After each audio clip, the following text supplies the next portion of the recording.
She had no name. Among her kind, names were seen as illusions, transient sounds clinging to dust in a universe that devoured everything.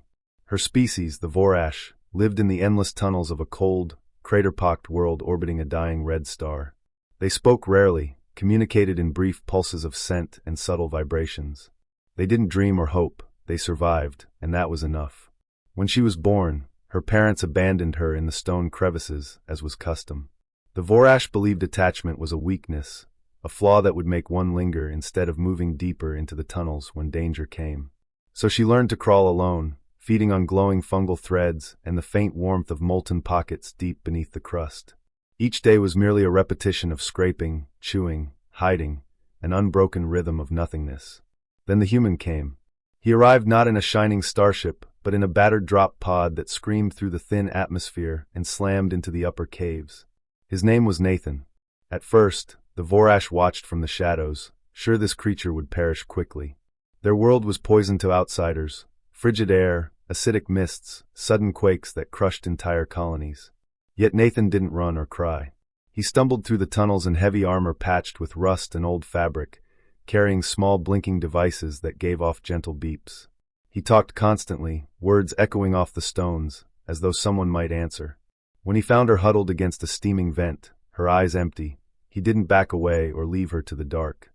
Instead, he dropped to one knee, pushed back his cracked helmet, and smiled. "Hey there," he said softly, voice hoarse from recycled air. "What's your name?" She only stared. Name? She had no such thing. Names were traps for the weak. Nathan frowned, looked around, then pointed at himself. "Nathan. That's me. And you, His eyes roamed over her small, gray figure, thin limbs trembling from cold and hunger. Finally, he tapped his chest. "You're safe now. You need a name. How about Mira?" Mira. The sound echoed in her head like a chime in a dead canyon. Mira. It carried warmth, intention, something sharp and bright she had never felt before. She didn't understand it, but she didn't flee. Nathan wrapped her in a rough blanket smelling of foreign oils and metal. He offered bits of his rations, dry, tasteless, yet so nourishing she devoured them without pause. When she fell asleep in his arms, she dreamed for the first time in her life, vague shapes of warmth and color that had no meaning yet filled her with longing. Days turned into weeks. Nathan set up small shelters, heated the caves with chemical packs, rigged lamps that glowed like false stars. As he worked, he always spoke to her. He taught her words: warm, food, friend, star, safe. Each word felt like a new piece of her mind awakening, fitting together into a shape she had never imagined. At night, he would hum old earth melodies, quiet tunes from a place she couldn't picture but knew he missed. Sometimes he laughed at himself for singing to rocks and fungus, but Mira listened closely, pressing near his chest to feel the strange vibrations. The other Vorash watched from the edges, puzzled and afraid. They whispered, if such brief scents could be called whispers, that the human was a danger, that he would make the young weak with these illusions of care. But Mira didn't care. Each time Nathan called her Mira, she felt herself become more than a crawling scrap of gray skin. She began to help him, carrying small tools, learning to ignite heat packs, even understanding the gentle glow of his machines. One cycle, when a quake collapsed a neighboring tunnel, Mira dragged Nathan away from falling shards of stone, shielding him with her thin body.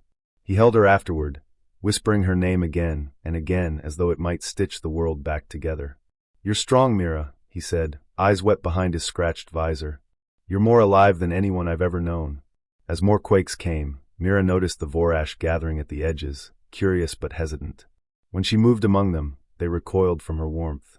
Yet some watched her closely, sniffing the air around Nathan's shelter, drawn to the heat and light, to the strange songs drifting into the tunnels. Eventually, Nathan's supplies dwindled. His transmissions to orbit went unanswered. But Mira refused to leave his side. When the last heat pack burned low, she offered her own body warmth, curling around him through endless freezing nights. Then, one dawnless cycle, Nathan placed a shaking hand on her cheek. "Mira," he whispered, breath weak, "you're not nothing. You're everything. You're my home now." Something in her shifted forever. She wrapped her hands around his and hummed back, a quiet echo of the melodies he had given her. After Nathan closed his eyes for the final time, the Vorash crept closer. They expected her to abandon his husk as they did their own. Instead, she sat beside him, humming his song, repeating her name in trembling pulses.